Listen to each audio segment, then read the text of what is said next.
Good morning. I'm very happy to welcome you here to the Jack Joseph and Morton Mandel School of Applied Social Sciences. I'm Cleve Gilmore. I have the honor of being dean of this wonderful school, made great in great part because of the work that you do working with all of our students. This morning, I think it's an historic gathering.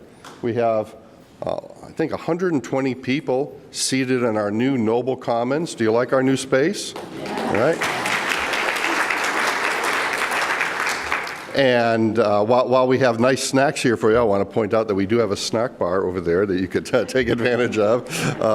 It's fun for the students to take part in. This is a great gathering place. And you see, we've also moved the library down to the first floor, so that becomes an easy place for students to go in and work together and get the information that they need. But it's been a wonderful space that we have. So we have 120 people here, but we also have many people who are actually watching us live now via live stream. The field educators who were not able to join us today because we're in 40 states.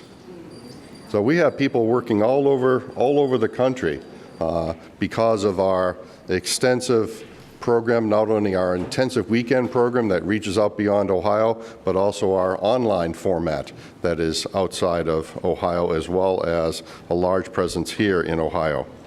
This day has been planned by Amy Korsch and her team, and I want to acknowledge that right away.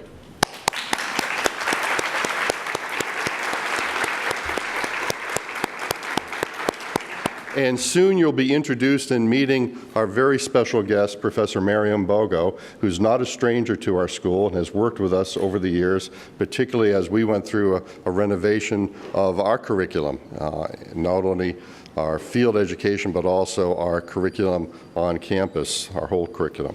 Field education is the cornerstone of social work. It's the signature of social work, and it works because of you. You are the contact people with our students. You are the people who create the memorable experiences, who make sure that they're really putting into life with true fidelity what they're learning in the classroom and what they're learning from you. I will confess to you that when I meet with alumni, people who graduated 5 years ago, 10 years ago, 40 years ago, occasionally they talk about that great professor. They always talk about their field experience. Yeah, you get it, right? Yeah, I see the nods, right? So that shows you how important you are. This year we had over 600 students enrolled in field. That's a record number for the school. About half of those people are in our online format. So it's been quite a coordination effort by Amy and her team and by all of you. These students provided over 240,000 hours of service in the community. Over 240,000 hours. When you translate that into an economic value based on what the expected starting salary of new social workers is, yeah, right. It still comes to nearly $6.5 million of economic impact. So we are a major social service agency in the community, providing great service not only in Cleveland and in Ohio, but throughout the nation. Each year at commencement, we recognize our special teachers, including our special field education folks. And there was one person who was identified as winning the Outstanding Field Instructor Award who was not able to attend commencement. But we thought, what better way of recognizing this person than at today's event? So we're going to make the award now. And our traditional way of doing that is by not naming the person up front, but by first reading what one of his students had to say. So I've already given it away, right? It happens to be a male, right? It narrows it down. Okay. Here's what one of his students had to say. My field instructor should receive this award because he is the epitome of what a social worker is and should be. He is a program administrator at Mahoning County Children's Services. That narrows it down a lot. When he agreed to become my field instructor, he encouraged me to learn not only at the micro level, but at the meso and macro levels. He made sure I understood how our clients are overrepresented in the juvenile justice and child welfare systems. He is culturally sensitive and demands that of others. He encouraged me to become a member of NASW. He is never too busy for my questions, and I had a lot of them. Even now, as the journey of the classroom is coming to an end, he is still mentoring me and helping me prepare for future professional practice. So it's with great pleasure that I announce that this year's Field Instructor of the Year is Bradley Smith. Bradley, come on up.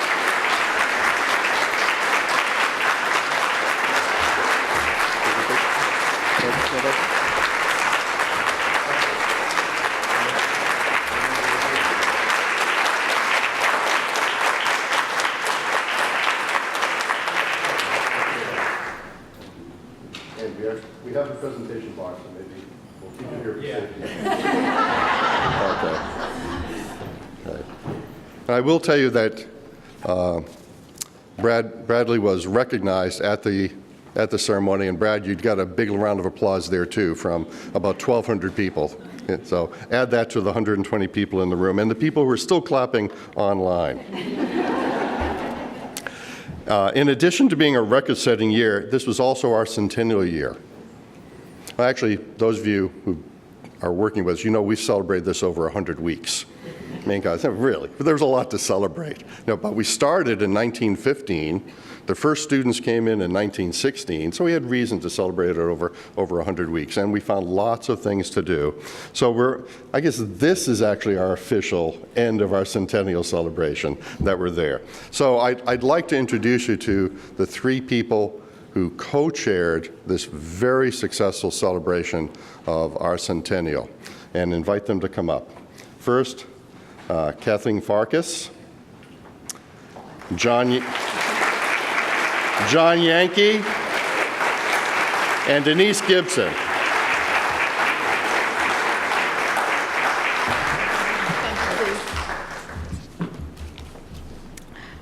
Good morning, everyone. With my centennial co-chairs, Denise and John, we want to extend our welcome and to say it's such an honor to be here with you. As the dean said, without field, there is no School of Social Work, so welcome. I want to say just a little bit about our beginnings. Back in 1913, it was a group of agencies that went to the directors, the trustees of the Western Reserve University, and said, we need a School of Social Work. So I'd like to know, is there anybody here from university hospitals? Raise your hand. From the Department of Aging, from the Cleveland Department of Children and Family Services, or from Metro Health? Those are our partners back in 1913 and have been our partners over 100 years. So you can see we are really rooted in the community, and it's so important to be able to co-sponsor this event from the centennial and to bring Professor Marion Bogo here to Cleveland. At the end of the day, we have a small gift for you. It is just a small token of our appreciation to you and your agencies for the service over the past 100 years and looking forward to the next 100 years. So welcome, and I'd like to introduce you now again to Amy Korsch, who's our Director of Field Education and your host for today.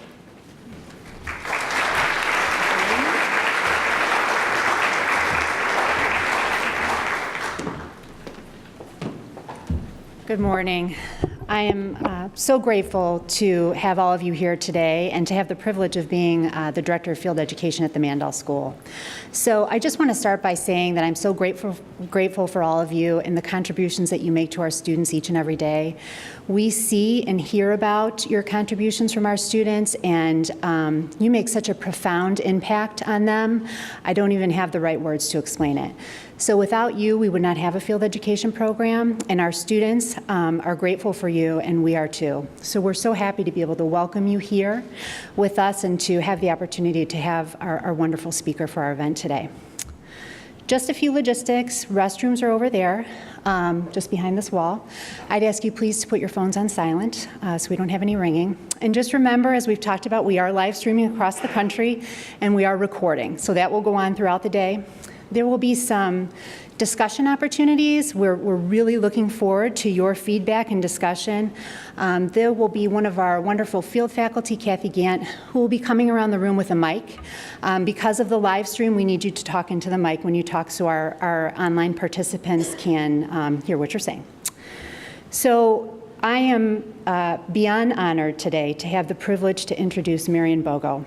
Marion is a professor at the Factor Intowash Faculty of Social Work at the University of Toronto.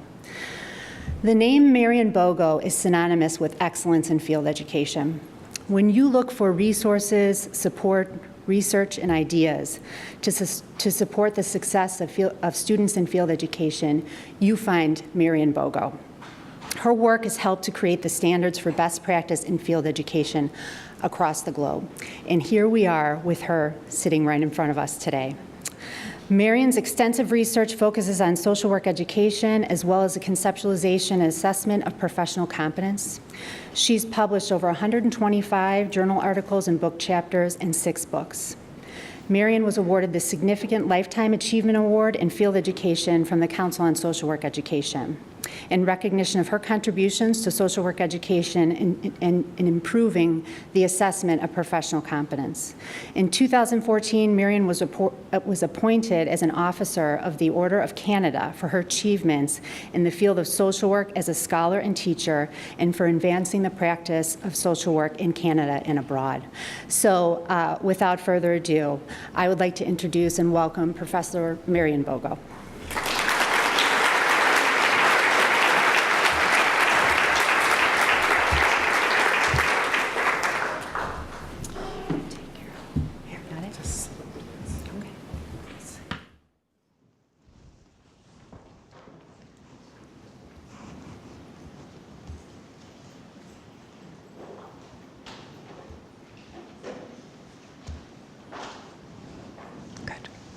Well, good morning. It's a real pleasure to be here in Cleveland. I had a wonderful evening last night walking around at this marvelous concert that brought out hundreds and hundreds of people to hear a fantastic reggae band. And then there were fireworks, so I don't know if any of you heard them, but it was a great way of spending an evening in Cleveland. We don't have a lot of time today, and I'm going to try to summarize decades of my own research and that of my colleagues. I became interested in field education many years ago when I was what I call a baby field director. I had been appointed to this position at the University of Toronto as a very young social worker, having worked in the field. And as your speakers have already said, I was aware that field education was the heart of social work education. And I became very interested in trying to figure out what are the components that make this form of education so powerful and in fact so much more influential than what goes on in the academic courses. Now, more recently, the Council on Social Work Education recognized the crucial importance of field education and has designated it as the signature pedagogy of our profession. So what is the essence of this term?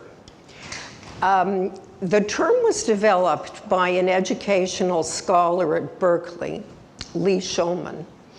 And what he recognized as he looked at a number of professions was that professions have their own unique, their own signature way of teaching, their own signature pedagogy. And it's in this pedagogy that students are taught to think, to act, and to feel with integrity the essence of their profession.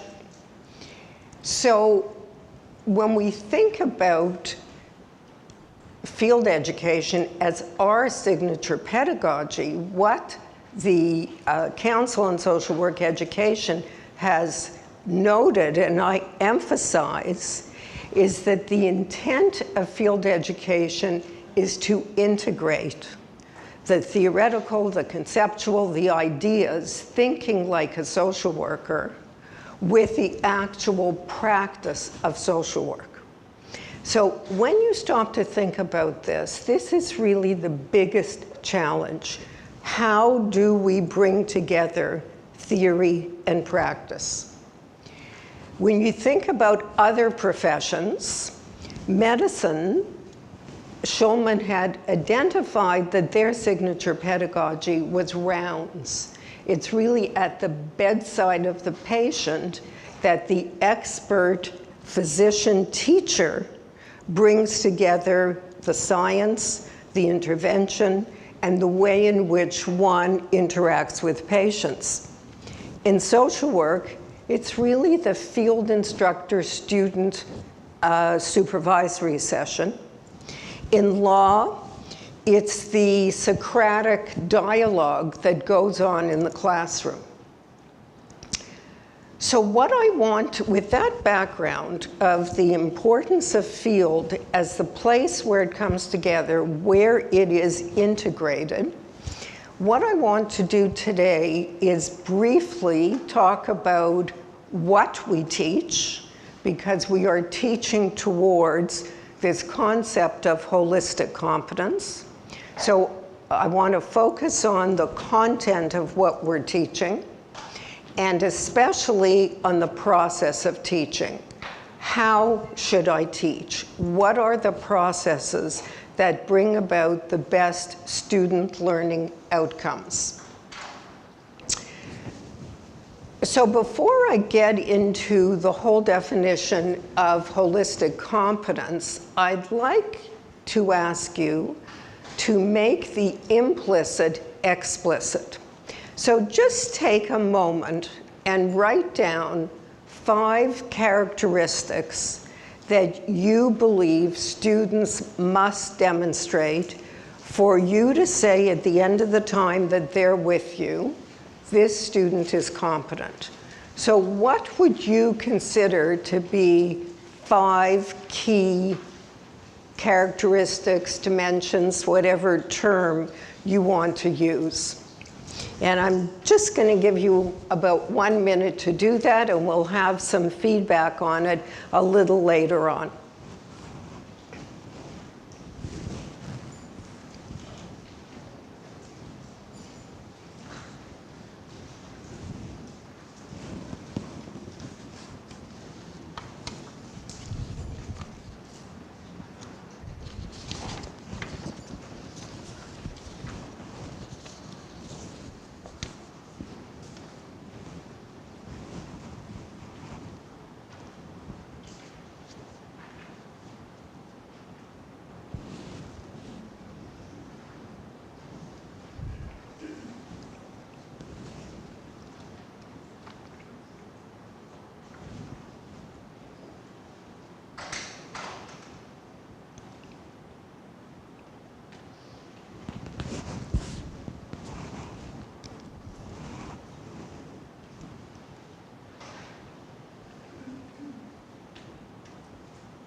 In essence, each and every one of us, when we have a student in field education, we have our own curriculum.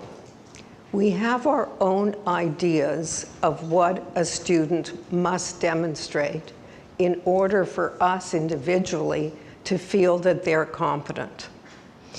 And I began a program of research about 15, 20 years ago, where we asked field instructors to go into great depth describing characteristics of exemplary students, of average students, and of students who were displaying problematic behaviors. And it was a very extensive research project that yielded very, very interesting results. One of the main things that became apparent was that field instructors talked about 2 levels of competencies. I thought when we started this research that people would list skills, what they expected students to be able to do in their practice. And they did list skills. So we had what we called procedural competencies. But field instructors spoke as well about what we called meta-competencies. And these were higher order, overarching capabilities of a cognitive nature, an affective nature, and an interpersonal nature. So we took our developing view of competence and we began to test it through watching expert social workers, many of whom were field instructors, in their practice, and also watching students interviewing simulated clients. And we came up with this conceptualization of competence, which we called holistic competence. Let me just briefly go through this and then get some sense of whether this model reflects in any way the kinds of ideas that you wrote down. These slides will be available through the school, so you don't have to take a lot of notes on it. Obviously, social work practice always takes place within a context, a professional context.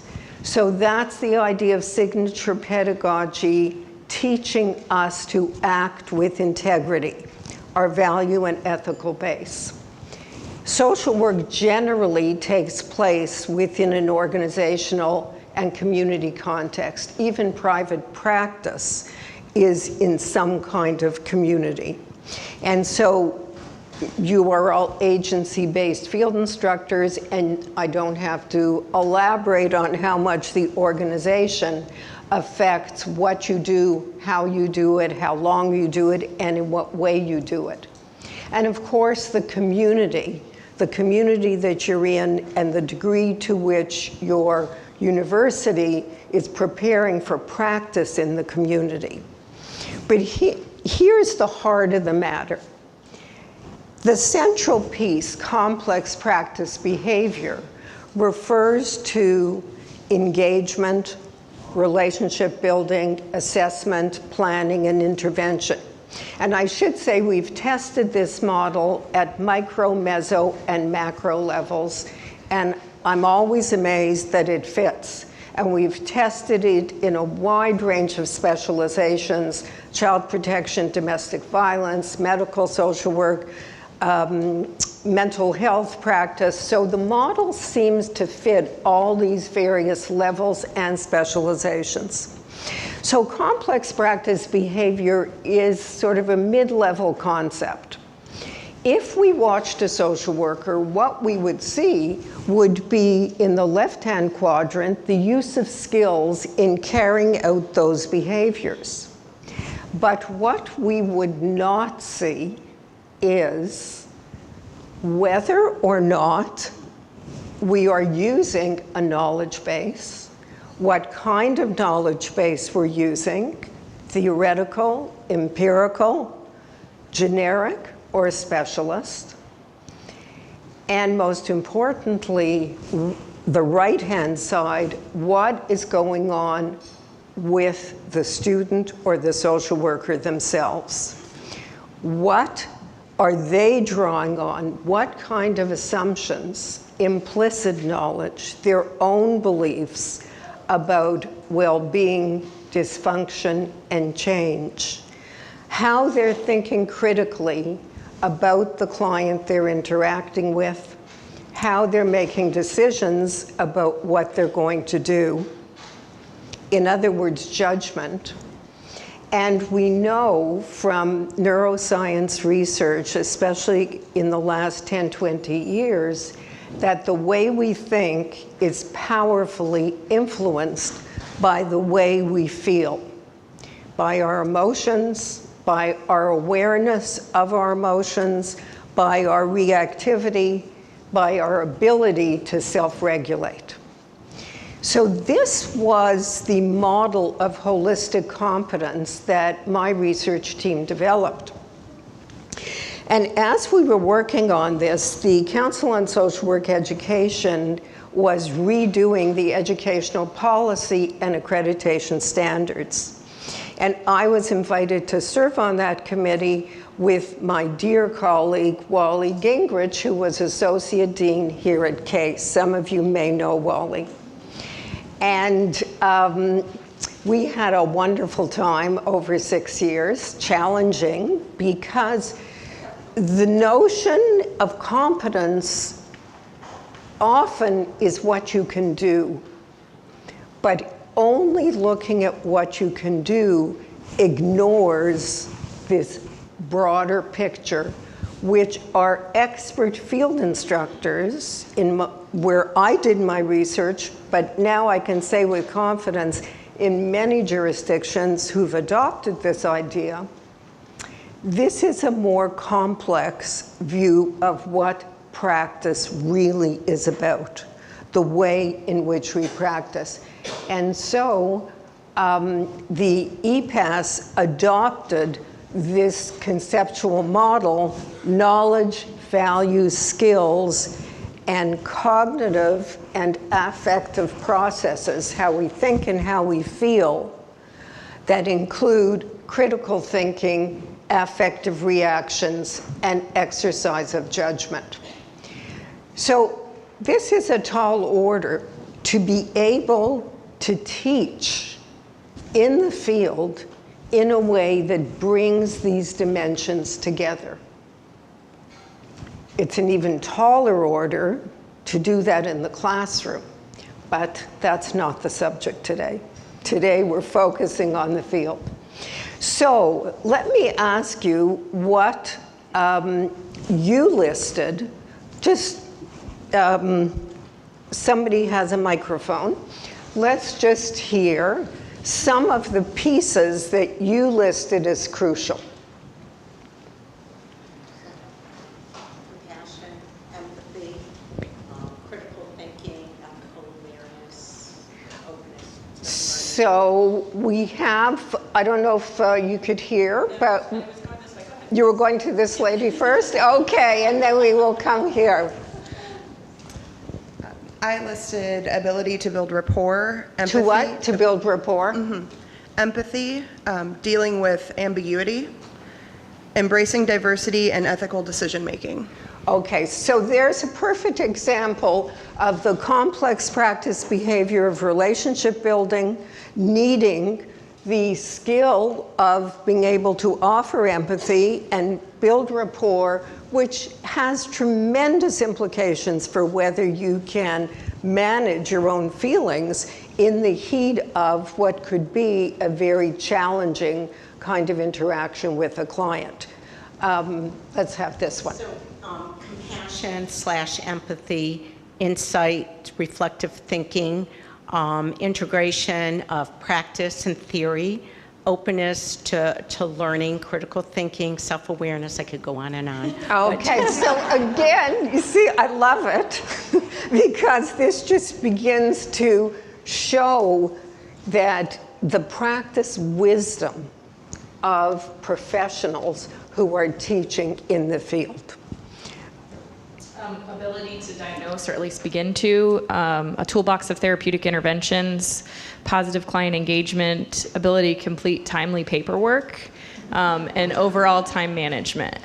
So this idea of ability to do paperwork and time management is definitely about practicing in the organizational context. And for sure, the only place you can learn that is in the organization.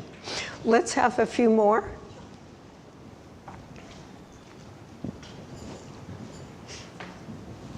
Need roller skate. I had critical thinking and problem solving skills as one that required resourcefulness, really looking at a system and determining what resources could be brought to bear to help a client or a system. Now, see, that's a very interesting one because we teach in the school systemic thinking. So all of our students should understand systems thinking. However, it's this ability to use their heads to think critically and come up with resourceful decision-making based on the organizational and community context. One more.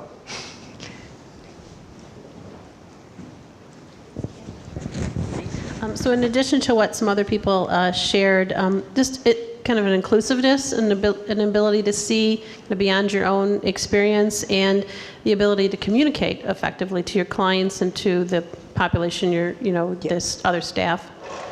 So this, how did you put the first part? Kind of seeing beyond their experience. Okay. Inclusive thinking beyond your experience. So what we found in our research, Toronto, as you may know, is an extremely multi-ethnic, multiracial, diverse city. And so we are working with students from a wide range of backgrounds who must look at their own assumptions.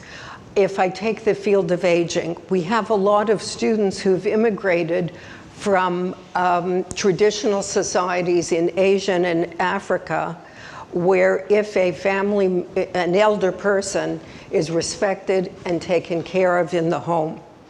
If a student such as this is in a home for the elderly and seeing local population bringing their elderly person to the home, to be admitted to the home, these students have expressed very, very critical negative feelings towards these adult children.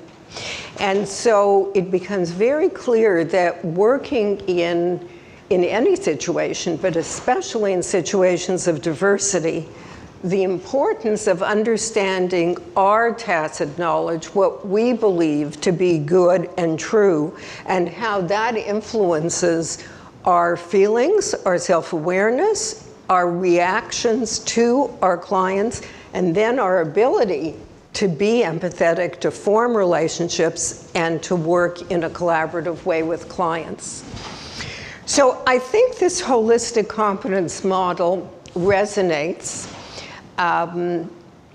and it's very complicated because you can't just chunk up little pieces of knowledge. You're constantly teaching in an integrated way. So the challenge then becomes, how do we teach? What are the best practices in teaching in field education to achieve this goal of holistic competence? So we begin by thinking about educational theory and research. How do students learn in field settings? What do field instructors do to promote that learning? And we won't have time for this, but what students can do to promote their own learning. So when we think theoretically about student learning, social work has always embraced experiential learning, active learning, and adult learning. The Kolb learning cycle has been a favorite of social work, where we recognize the crucial importance of concrete experience. And there have been a couple of studies that show field instructors, social workers, social work practitioners, and students have the same approach to teaching and learning, which is you've got to have the experience to reflect on, then to think abstractly, and then to actually do. The research has been interesting because it's found that faculty members in schools of social work, unlike students and practitioners, faculty members often begin with the abstractions, whereas practitioners begin with the actual experience. So that's always been the theoretical rationale for why field instruction is so important. Another aspect, adult learning, andragogy, developed years ago by Malcolm Knowles, but very much taken up by social work. It identifies many things, but the point I want to make here is that it really identifies how new learning affects our self-concept and our feelings about self. So students who come into graduate programs in top universities such as yours generally have fairly good self-esteem, good self-confidence, feel that they're competent. If they're thrown into the field, they immediately become somewhat overwhelmed by how complex social work practice is, how this notion of holistic competence is not one that's easily mastered. And so they begin to feel incompetent. The importance, therefore, in field instruction is of a relationship where they begin to develop some sense of self-efficacy. I can learn this. Some sense that even though this feels overwhelming, even though I thought I would learn how to, but in fact it's so much more complex, they begin with helpful guidance. Helpful guidance is about you, about what field instructors can do. Now, I've become very enamored of neuroscience research thanks to a number of our doctoral students, and one really can see the importance of this concept of regulation and dysregulation. The idea that emotions drive our attention and our memory. So if we are feeling dysregulated, if we are feeling incompetent and feeling badly about feeling incompetent, if this is the first time in a young person's life where they have felt so poorly, their energy will be going around containing themselves, managing their emotions, and this inhibits learning. In addition, many schools have been writing about students who are easily triggered by the situations they're confronting. In part, they're students who've been very protected in their lives, who have not had experiences of violence, or they are students who have had very traumatic experiences in their own life, and then learning about them and encountering them in the field is triggering their own memories and their own dysregulation. On the other hand, relaxed attention lessens stress and anxiety and facilitates learning. And there's a lot of research that positivity increases learning. So simply put, the take-home message is that field instructors have to find ways of developing positive, growth-enhancing relationships, at the same time dealing with challenges, encouraging students to take risks, and helping them to manage the feelings that are connected to that.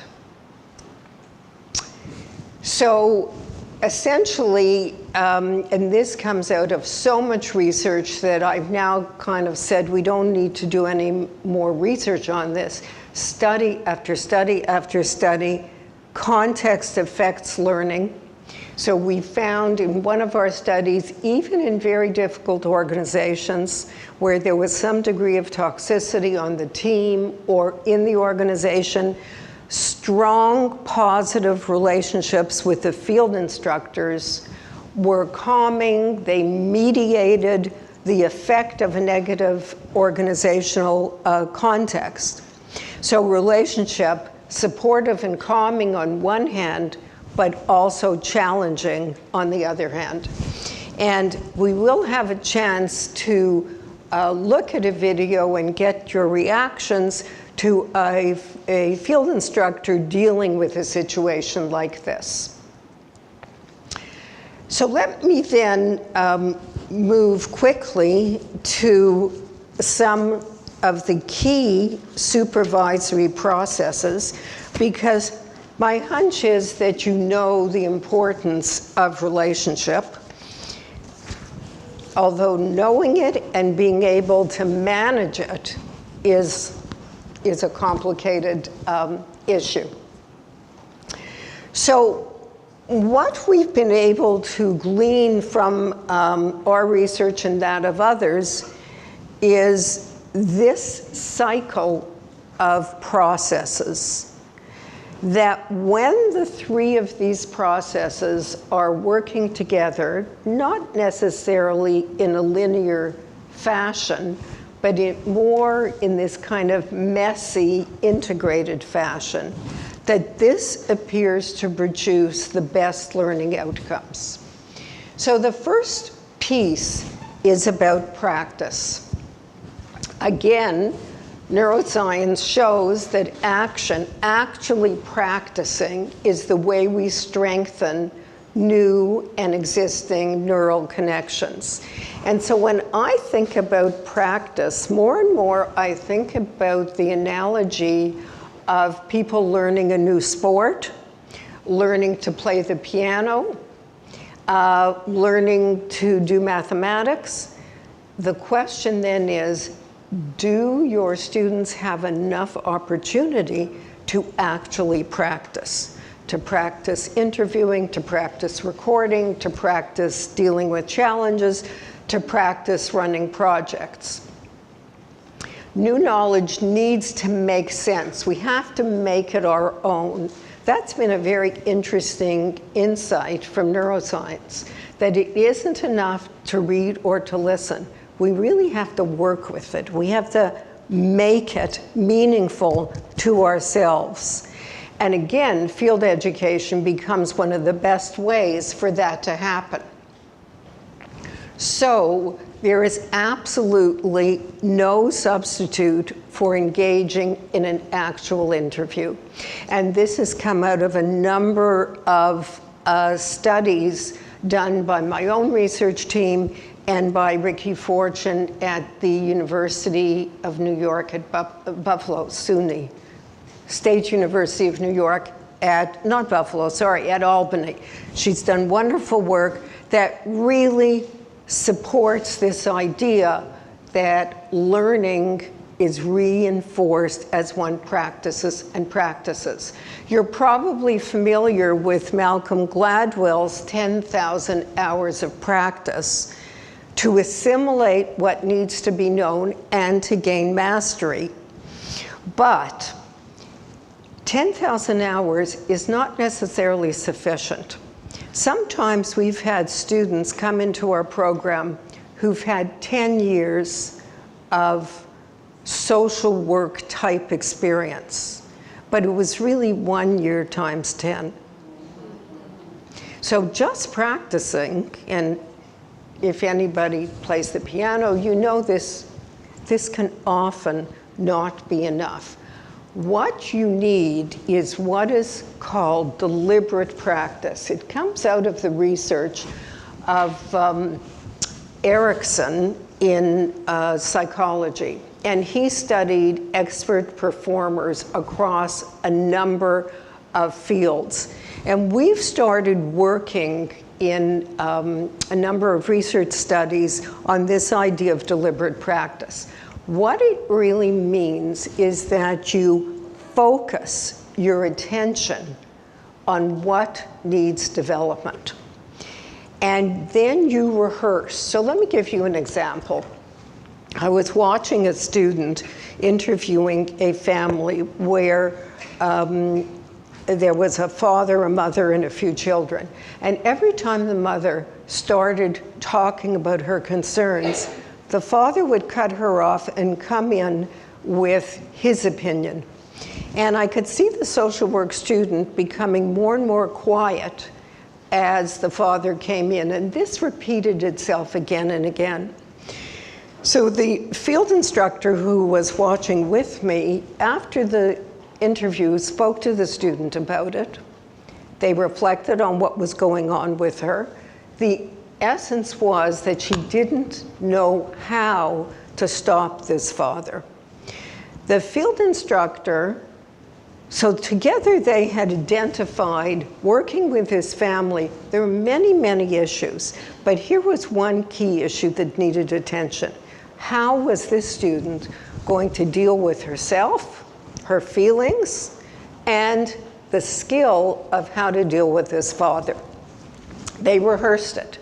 Her field instructor talked with her about ways that she could comfortably actually say something. Say something like, John, with her hand up, but gently, John, I know you have something important to say here, but let's hear what Jessica has to say. How could she do that again and again? So they rehearsed it. And the next week, when the family came back, the student was able to begin to put that into practice. This idea of deliberate practice, we've been doing a lot of this with simulation, where you're not working with a real client, you're working with an actor. But the important idea here is that you're focusing attention on what needs to be learned, and you're rehearsing it, getting feedback, and then doing it again. So this connects to the next piece, observation, debriefing, and feedback. Now, social work field instruction has really relied on the discussion between the student and the field instructor. That's been our major method of teaching. And in many schools, we've used process recordings, the student's ability to reflect on what happened and to write about it. So what I'm going to say is not entirely popular. How can you really have a dialogue about something that you haven't seen? How can you give feedback on skills if you haven't seen them in action? And what begins to happen is that practice gets lost in the translation, in the telling, and you're essentially doing instruction in the dark. So, students, I have found, are often not observed. In North America, this is true. In Australia, this is true. However, in the UK countries, students must be observed 2 to 3 times in their field education experience. They're observed for the purpose of formative assessment, you know, what you need to learn. They're observed for summative assessment, the final evaluation. And assessment is also a teaching and learning approach, because if you think, we are a self-regulated profession, so we need to learn how to assess ourselves. So this is a big challenge, and I'm going to invite you to talk about it, but let me first prime the pump. We know there's a human tendency to distort. If there wasn't, we would not have a huge psychotherapy and counseling establishment. We are not necessarily accurate reporters of what happens. So I love to tell this story because it convinced me. As I say, we do a lot of observation of our students doing simulated practice. So I was observing a young woman, very nice student in our program, who was interviewing a simulated client, a very lifelike, very realistic, authentic, elderly woman who was struggling with whether or not she should move into assisted living. And in the interview, I saw the interaction, I saw the client start to cry, I saw what the student's reaction. After the interviews are 15, 20 minutes long, our students go to our computer lab where they answer a set of reflective questions. What we're doing is testing holistic competence. We're testing their ability to do and their meta competencies, how they think about it. So the student writes, I was interviewing this client, she began to cry. I felt very compassionate for her. I wanted to demonstrate empathy, so I leaned forward, I gave her a Kleenex, and I made some supportive comments. That is not what happened. What happened is that the client began to cry. The student looked very upset. She leaned back in her chair. She started to wring her hands. She took a Kleenex and blew her own nose.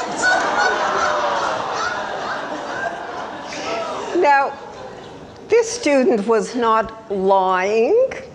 She was trying to write what she should have done and what she didn't, however, what she didn't do. And we have, in our research, we're trying to write a paper about this. We have seen numerous examples of this kind of human tendency to distort. In another study, we were comparing our students, we rate our students using rating scales on a whole bunch of dimensions, all keyed to this holistic competence. And then we were linking those ratings to field instructors' evaluations 4 months later. And we found that anybody who was identified in the field as having a problem, we had been able to identify in our simulations.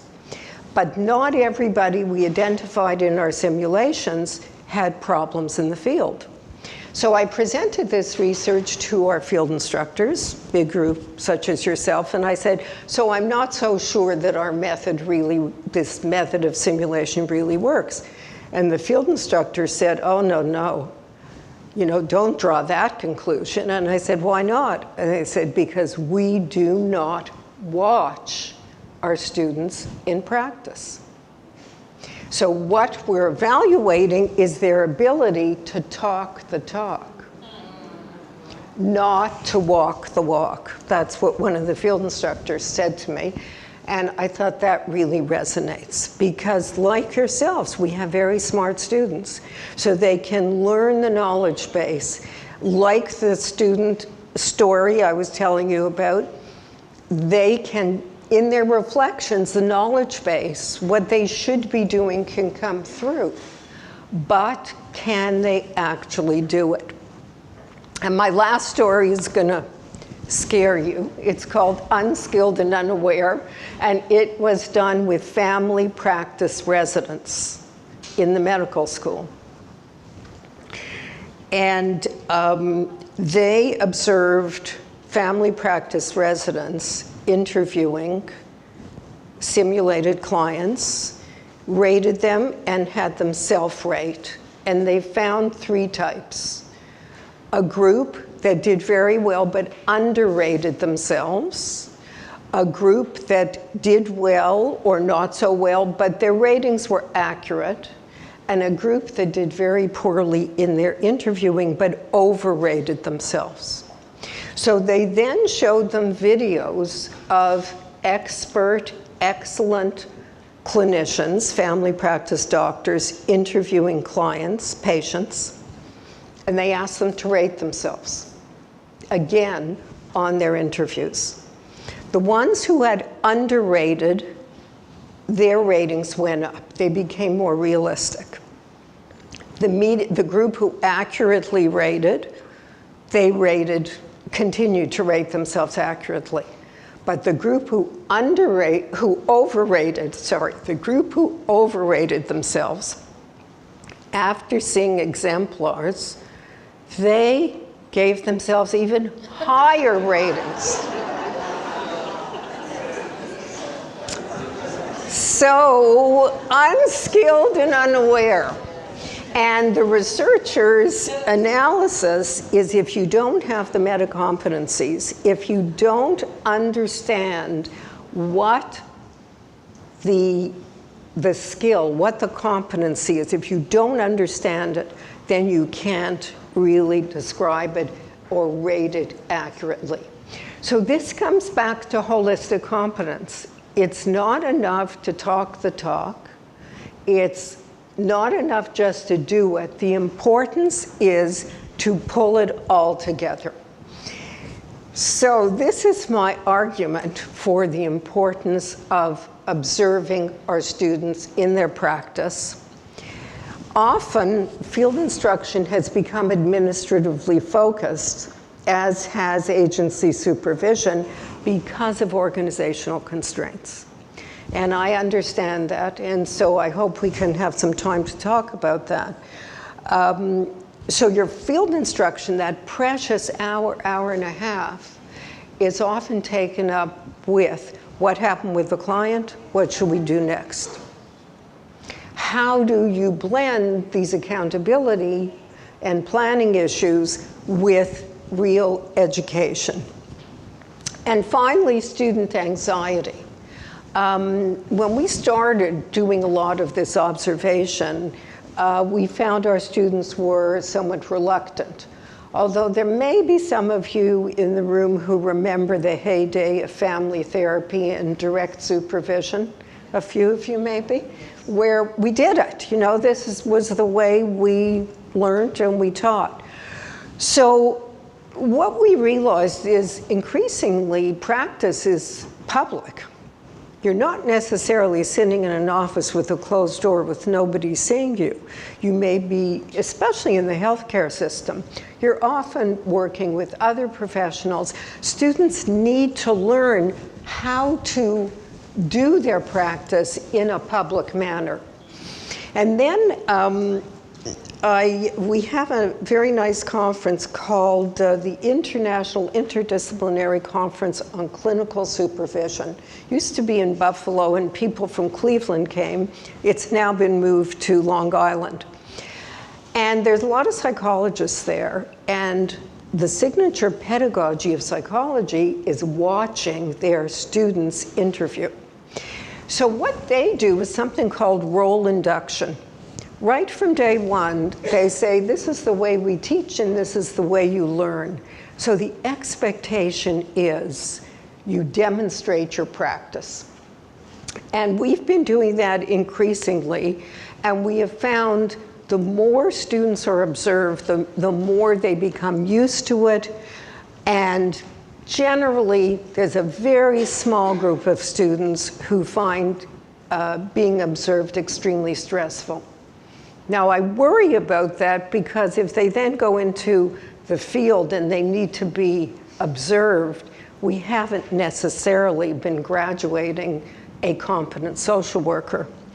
So we have focused more and more on, and we do this in the school, on preparing our students for being observed and preparing them with a wide range of strategies so that they can manage their own dysregulation and their own discomfort about being observed. So I think I've kind of gone over this, the importance also for students to see excellent role models, to be observed, to receive debriefing and feedback, coaching and rehearsal, and to have the opportunity to practice again and again. So I would now like you at your tables to talk about, is this reasonable? To be observing students in their practice.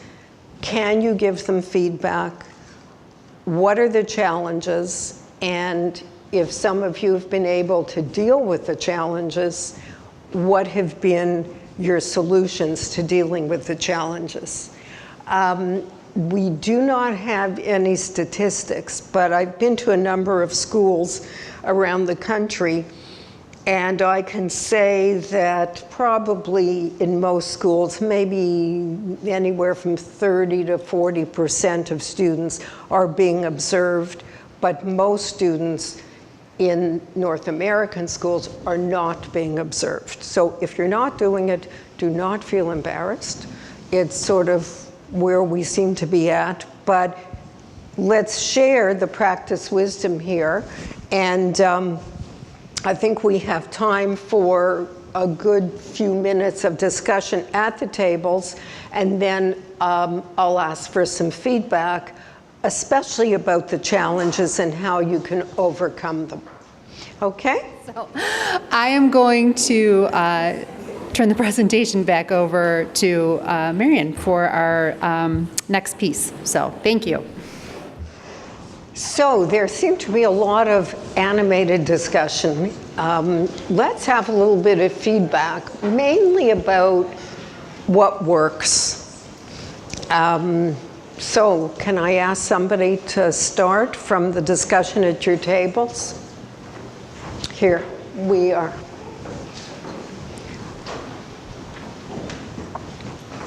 So at our table, almost everyone does direct observation of the students. And I personally find that it's the only way I can practice because I don't have a separate space for my student. We don't have enough room in my clinic for my student to have their own space, so they have to sit with me, which means they have continuous supervision. We don't schedule a time for supervision because it happens all the time. But one of the things that works well in my particular area is I work with a Center of Excellence in Primary Care Education.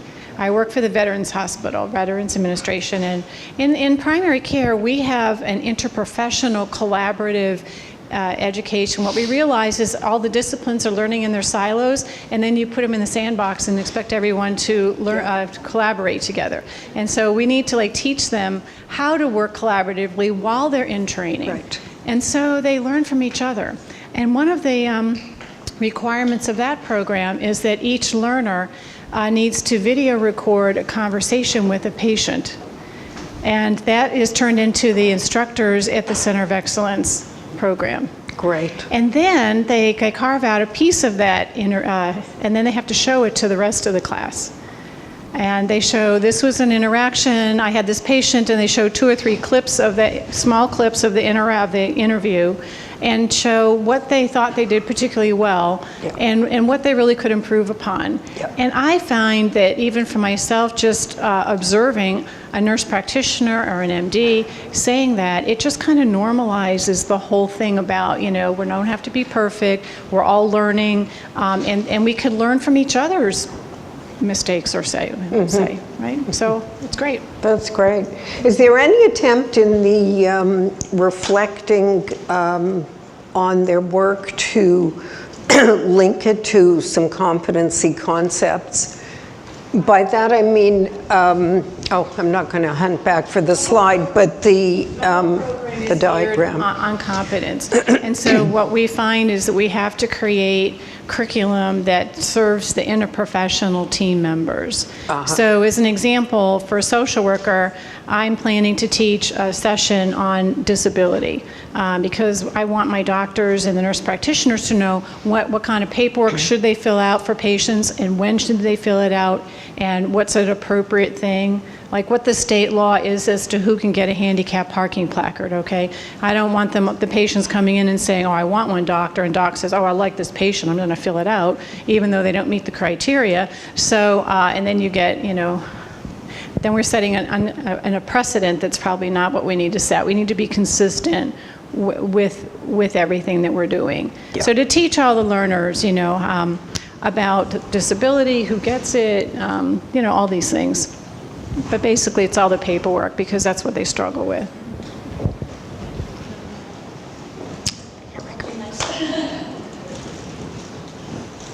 Thank you. I work in a kidney dialysis center, and so there's times to do some direct observation of the students, but lots of times it doesn't happen too. We do a little bit of both. But I find the biggest challenge that we have in a dialysis center, the patient is lying back in a recliner chair getting their treatment in a room usually with 8 or sometimes even more other patients. There's hardly any way to have any private conversations in a setting like that. So the biggest challenge that we usually have is if I go to observe the student, now there's at least 2 of us that are either standing almost over the patient, or if we can manage it, pull up some chairs and sit next to them and kind of drawing a crowd around the patients with the other people. It's hard to do it with 1, let alone 2 or more. So those are the challenges that we have that are the most difficult, to do the direct observation. Are often the biggest challenges are often in health settings. Can anybody respond with a positive way they deal with this in health settings? No? What some of our social workers have talked about is a lot of co-working, although I appreciate that's a tough situation when the patient is reclining, so to speak. Although when you think about the signature pedagogy of medicine, the idea of rounds, they're really teaching all of this while people are lying in bed. So, there is the opportunity to do some kind of co-working on the fly. Our social workers often talk about doing it on the fly as they're going from person to person. And I think the most useful thing is to figure out, is this idea of focus. Oh, it's on the previous one. To focus, to decide, I'm going to try to illustrate or observe one particular area in this very complex setting with other patients, with machines beeping, with people lying down, with nurses running in and out. But I'm going to try and focus on one thing. In fact, that is the challenge. How do you engage and work with clients, patients, in the context of these very chaotic health settings? One other thing people might be wondering is, well, why don't you see the patient either before their treatment or after, rather than when they're on the machine? But at least in that setting, it can be difficult because those patients are at our unit 3 times a week, usually for 4, 5, 6 hours a day. Yeah. Lots of times are dependent on transportation to come get them at a certain time when they're done. And even if they're not dependent on that, they don't want to stay any longer than they're there already, to talk to the social worker afterwards. So Yeah. That's another challenge that we do have. Yeah, hi. We talked a little bit about varying degrees of the pieces and parts of shadowing and teaching and coaching and observing throughout. Yeah. Some of the things that we also talked about was the importance of, I talked about the importance of the reflective process and really having that be a big part of what you do in your supervision, not the administrative, not just the clinical, but what's it like for me, what's it like for you. Yes. I'm an early childhood mental health professional, and that's been a part of that since, Yeah. Selma Freiberg. Yes. It's part of what we do. So, and so that got us thinking a little bit about safety and your story about the medical students. my one wonder was how safe, I wonder, if they felt being able to really explore, whether it was a safe moment there to talk about their experience, or if they were maybe people who historically hadn't felt safe talking about, I'm not good at this, or I'm struggling with this. And so for me, I guess for us to be able to really reflect and to be able to do this process with our students, we have to have a really good awareness of the importance of making it safe, but also how safe have they felt in their other life experiences so that they can use that safety. Yeah. You know, it's very interesting presenting this material to different audiences. There's different cultures in different professions. And you hit the nail on the head. In medicine, the culture is very much, as some of the students will tell me, arrogance. I can do this. I know everything. How can I, as one medical student said, how can I game the system? Whereas in social work, we don't seem to have that problem. Rarely have I found students like that. Students are usually far more earnest and more open and more ready to talk about their vulnerabilities and their issues. And yes, reflection is key. In fact, I'm coming to that next. But the point I really hope to leave is reflection plus observation. So let me just move on then. Just some final ideas about feedback and coaching that comes, again, from the literature, from some of the research. During an observation, prompting, suggestions, coaching. After an observation, your feedback is really based on what happened. And this is where recording can be very effective if you can't be in the room, because you actually have the record of what transpired. You don't have to watch the entire thing. In fact, a method that's been described in the literature for years is having the students review the record. There's a lot of learning that comes from self-observation if they understand, again, the meta-competency of what you're looking for. Having the student review the record and identifying and showing you a piece where they felt they really did well and a piece where they felt they were stuck. And so you can give the positive feedback, balancing positive and negative. You can give the positive feedback around what they felt they did well, and the area where they got stuck becomes a terrific teachable moment. So observation and feedback is really towards a formative assessment, towards a final assessment. And the whole thing of the collaboration between the student and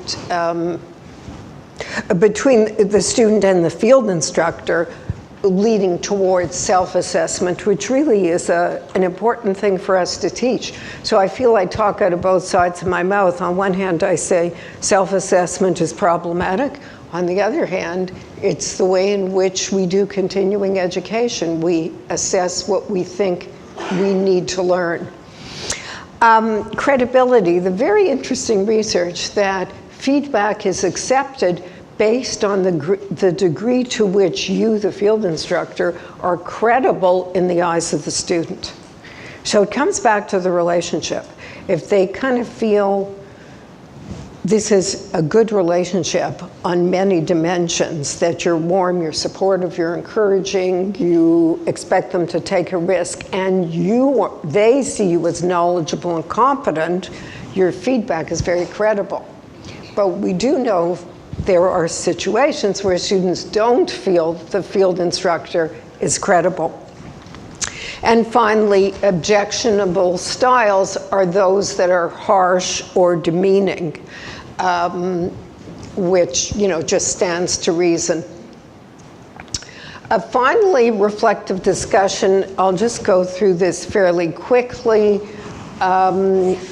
because this is what we've relied on so much in field education. And again, the research on field education shows the importance for students of understanding what your feedback is, what your suggestions are about what they do in practice, linking that to some ideas. So I come back to what you did at the beginning of the morning. What are your key concepts? What are your competencies that you feel are crucial? What's your curriculum for field education? And the importance of articulating that.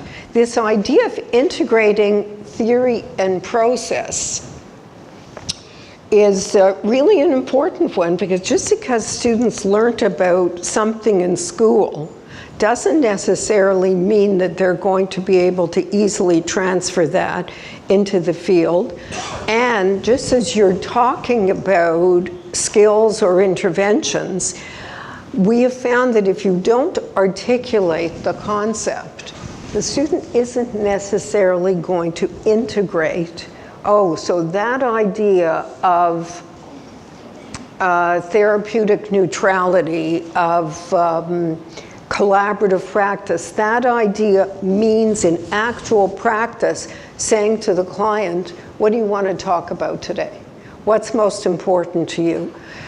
If the skills are disconnected from the concept, then the skills begin to become what students use to direct their practice. So the importance of surfacing tacit knowledge, your tacit knowledge, what you believe to be crucial, and the importance of experts such as yourself making this explicit. Here is a model of how one can think about integrating theory and practice. Again, you start with the practice, there's reflection, linking to some conceptual base, and then together this leads to the next. So what are you going to do next when you see the client?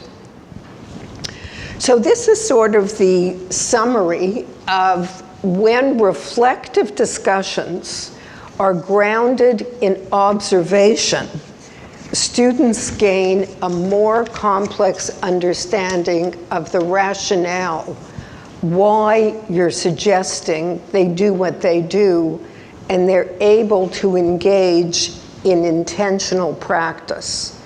So this means people are going from abstractions to concrete practice. Students then can internalize the theoretical premises through coaching and feedback, reflecting on what they did, and they can also examine their emotions, their thoughts, and self-regulation.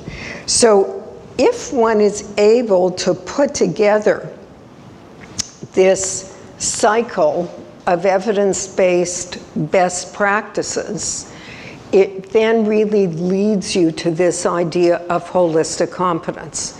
Because holistic competence, if you recall, is about integrating the knowledge, the skills, what's going on with you emotionally, cognitively, how you're linking to the knowledge base, and putting that all together in these complex practices of developing relationships, doing assessments, interventions, and so forth.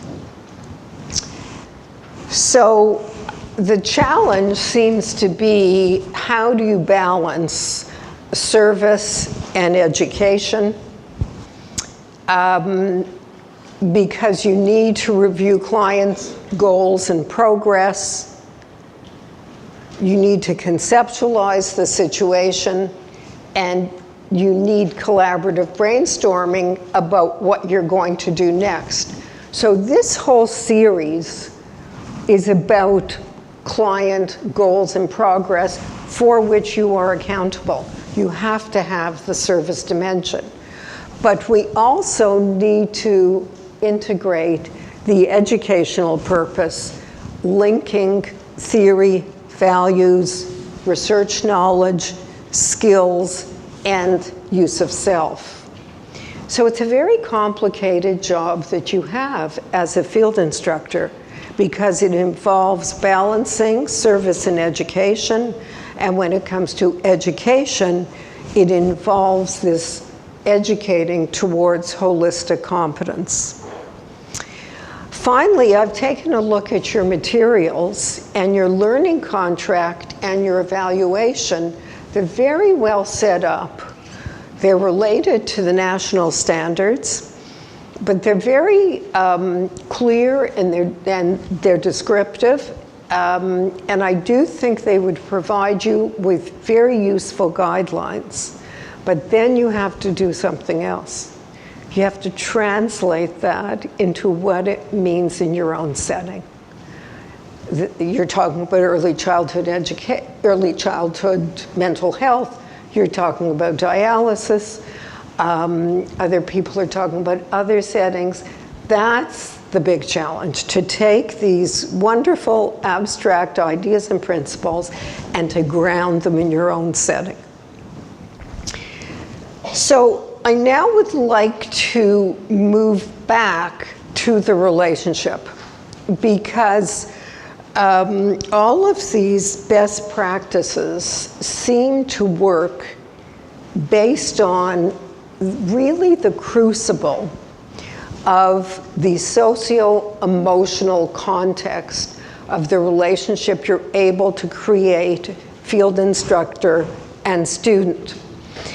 And in social work, I think we've been excellent in terms of empowering students, using the notion of collaborative supportive relationships, which in fact parallels the kinds of relationships we're trying to have students develop with clients. So the role modeling, the experience the student has of this good relationship, is a very powerful lesson. The importance, though, is not only having high support, but also having high expectations, that we expect students to get in there, to have initiative, to be self-directing, and to take a lot of initiative for their own learning. When we interview field instructors, this comes out in all of the studies. In fact, the students sometimes will say, every field instructor, we put up what field instructors expect of students when they're coming to the agency. Gee, every field instructor wants somebody who's self-directive, takes initiative, is an active learner. Well, yes, because that's what you need to be a good social worker. So this is what high expectations. And then I like this concept that I got from listening to an educational researcher who does research on learning mathematics. And it's called productive struggle. It's the idea that you're not going to learn anything new by doing something that you can do well. It's such a simple idea, but it's interesting. Like, if you know how to work with an elderly client who's depressed, just seeing more and more of those kind of clients, you're not really going to learn anything new. But you will learn something new if you're assigned a client who's angry and hostile and mandated and doesn't want to come. So your heart's going to pound, and you're going to be dysregulated, and it's going to be difficult and challenging. And if you can engage with it, there will be a productive struggle that will result in increasing your competence. So I think it's a useful concept to think about and to try to introduce when you're working with your students. Now, we did a whole program where we asked field instructors, what are the biggest challenges when you're working with students? And people talked about fostering self-awareness, How do you do it in a way that maintains an educational focus, not a therapeutic focus, that doesn't cross the boundary? How do you give constructive feedback? How do you provide space for discussion? Oh, I'm repeating myself. How do you keep an educational focus? And so what we've done is produce some simulated video recordings of real situations, and I'm going to play one of them to you. What we did was, you can find it in your package, we first developed a competency matrix, which has 3 columns of what field instructors need to do in order to effectively be able to, where is Tim? Hi, we can do the video now. Tim has been my security blanket today, and it's working.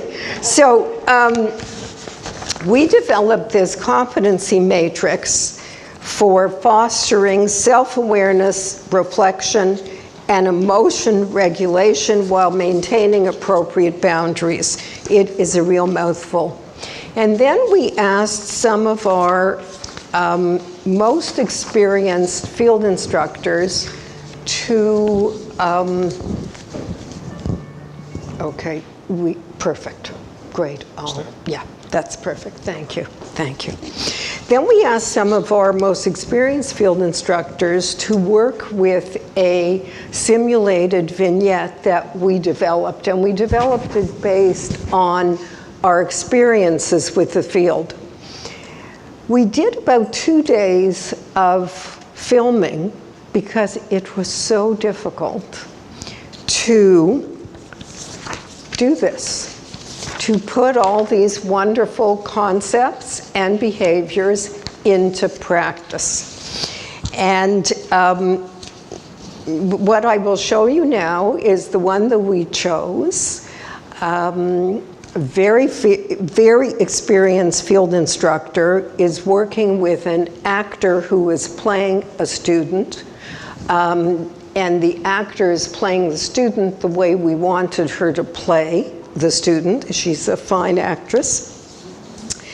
And it's not perfect, it's not an exemplar, but it is an example of one field instructor's attempt after a number of tries at putting these ideas into practice. So while you watch this video, I'm going to stop it at times for some discussion, but could you keep these questions in mind while you watch it? Is the instructor providing an educational focus for the client's situation and the student reaction?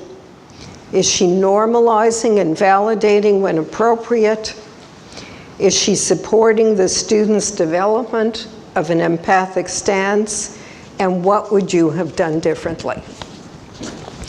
So the vignette is of a field instruction in a rehabilitation unit of a hospital. And the supervisor, her name is Carolyn, the student is Aisha, and they've been working very well over the past few months. They've developed a positive working relationship. There's a fair amount of safety, comfort, and respect, credibility between the two. Aisha is a very conscientious student who attends to every detail of her client's needs. But it's recently come to her field instructor's attention that Aisha has been avoiding a client, his name is Jack, and not following through with tasks related to him. Jack is a 47-year-old man who was hospitalized as a result of an automobile accident He was driving while impaired and he hit a school bus. So I am going to start this a little further on, where the session begins with the instructor asking about the student's agenda. The student brings up 2 clients and her concerns about them, but she doesn't mention Jack. So let me get this. Perfect.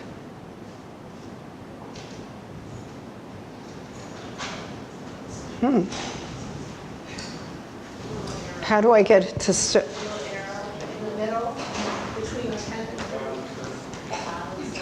Why? I thought I had it.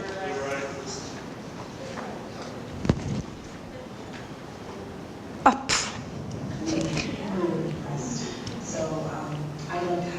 Could we make it louder?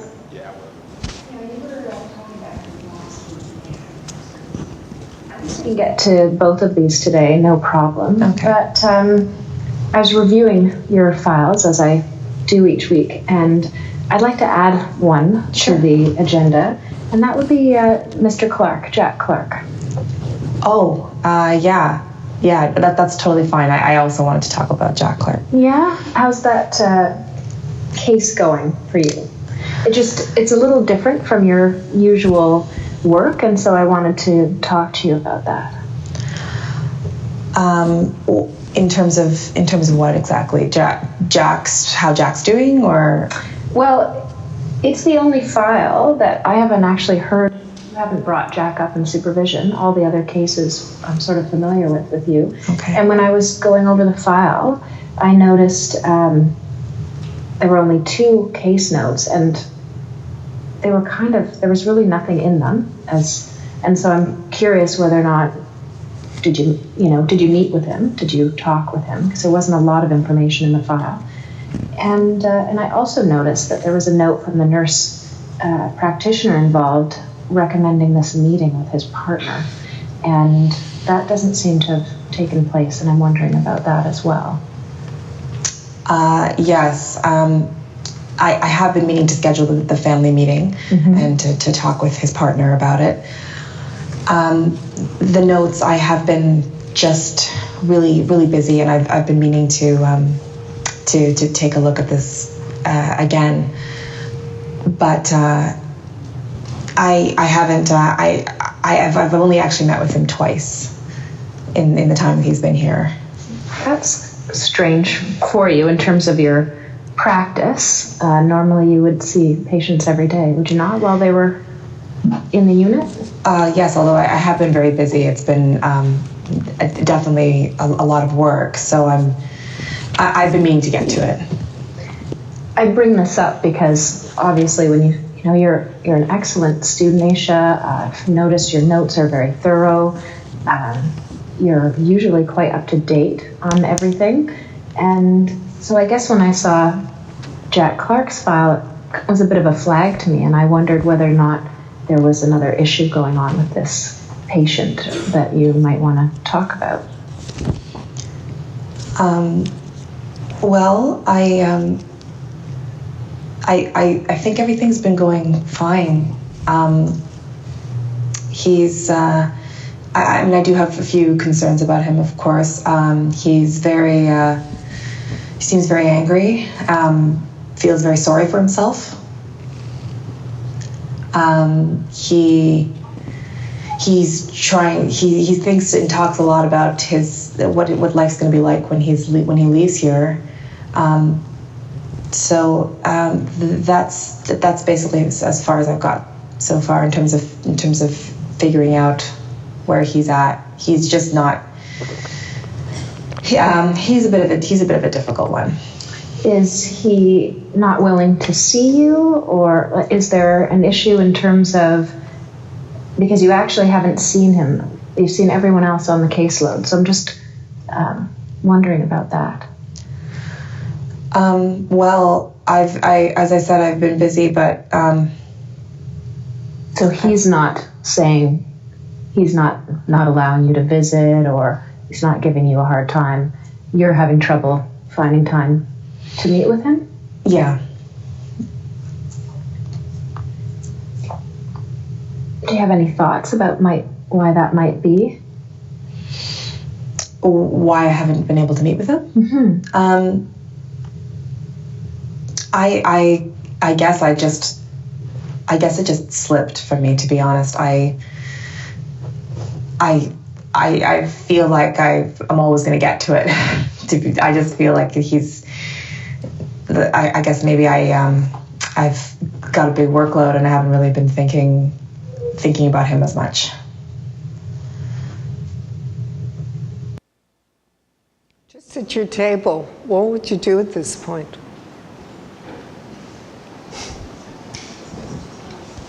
So let me play some more.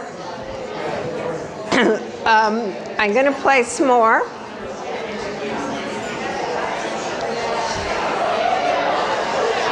Wait. Okay.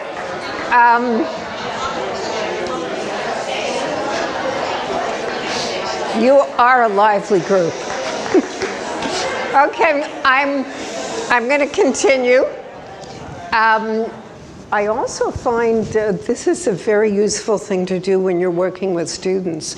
If you're playing their recordings, to stop and think about, okay, what would I do at this point in time? What would be a good response?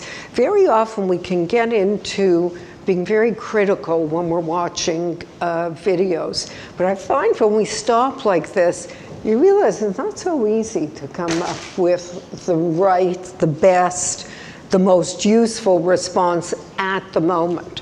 So it's a good way of kind of developing one's own skill. Okay, so let's see what she did.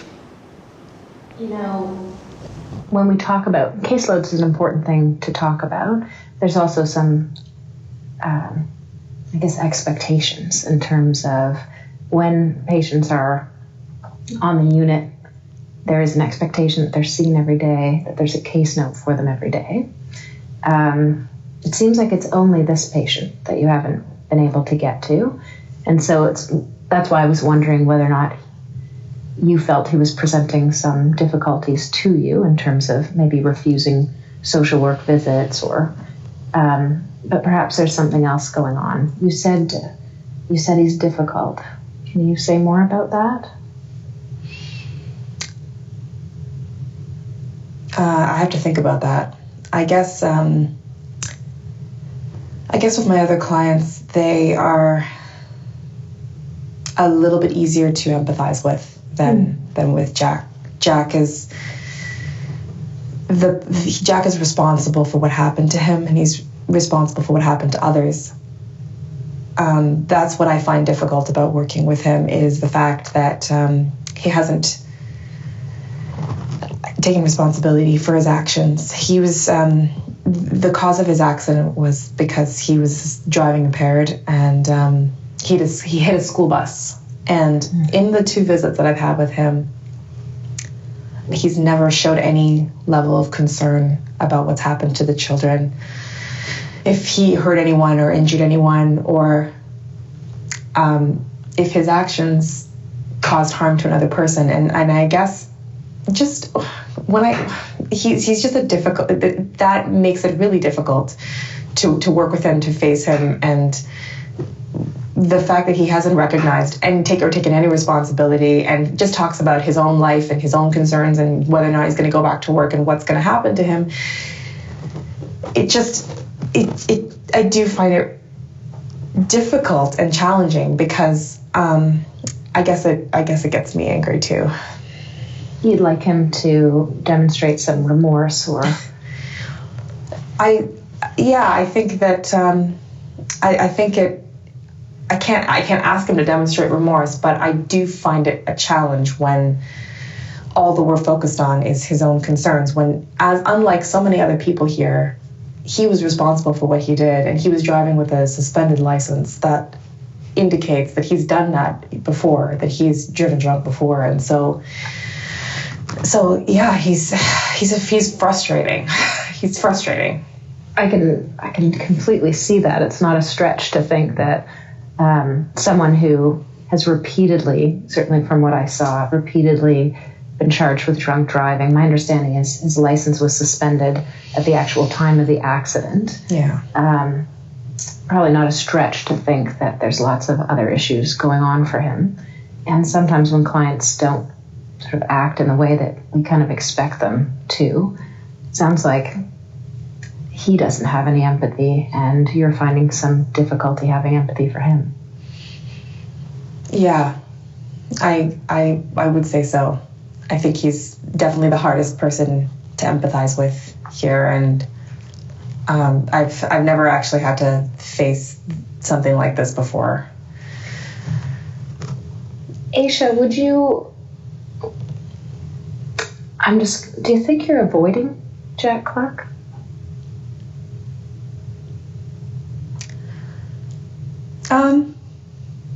Yeah, maybe I am. Okay.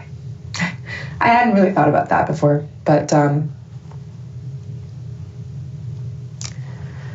maybe it's not about being too busy. Maybe there's something you really just don't want to visit him. Take your time.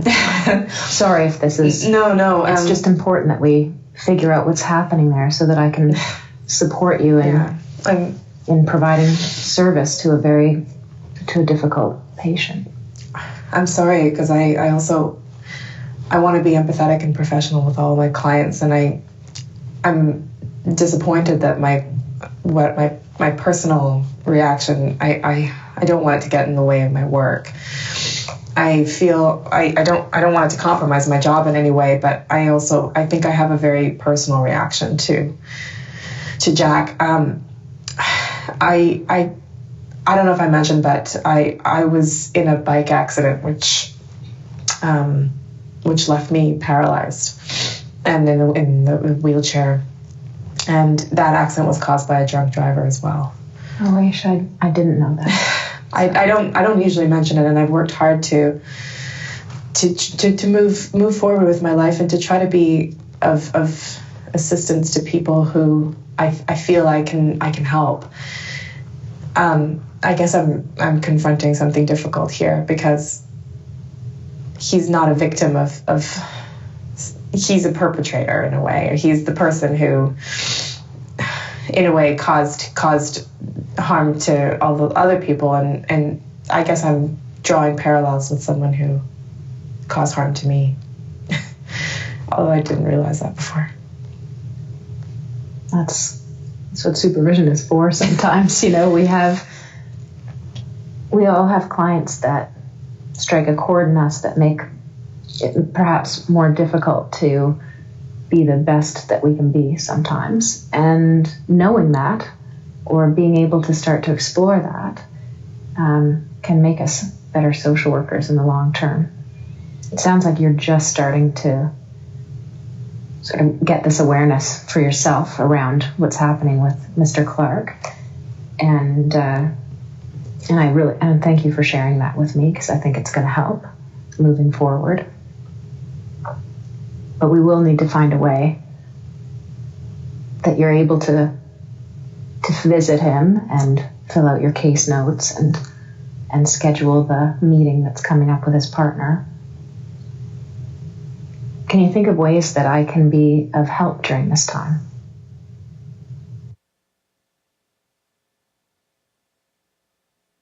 Would you take a look at these questions and at the table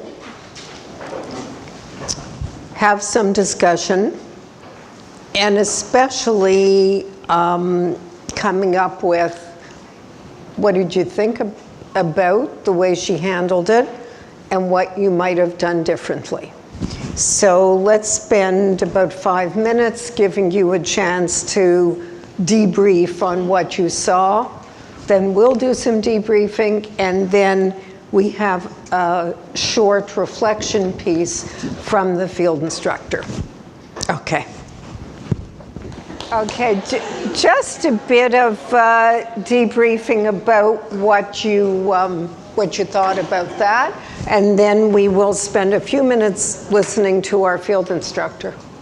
So just a few comments.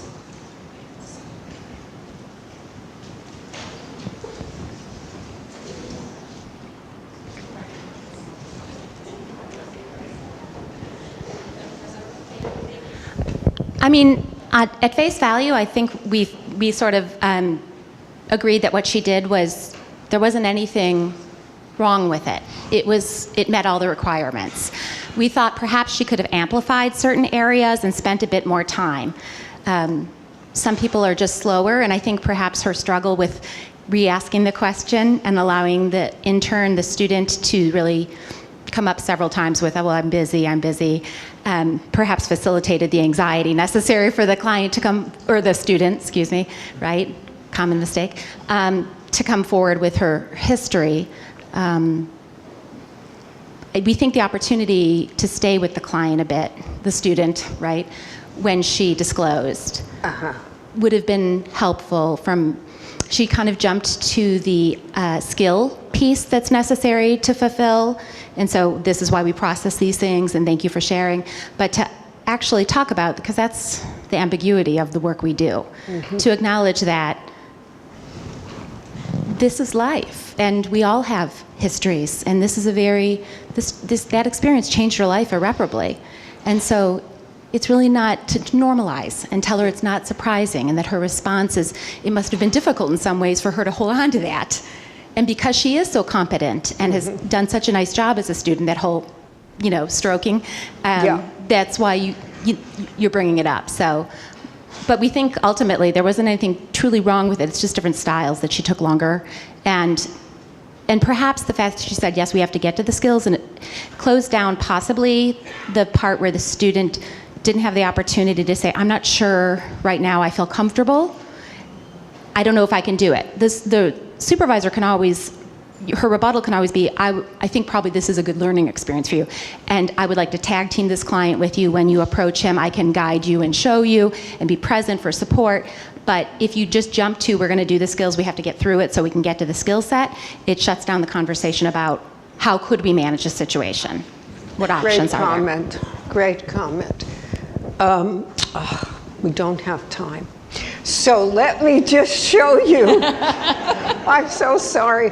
Oops. Let me just show you the last bit. With the scenario.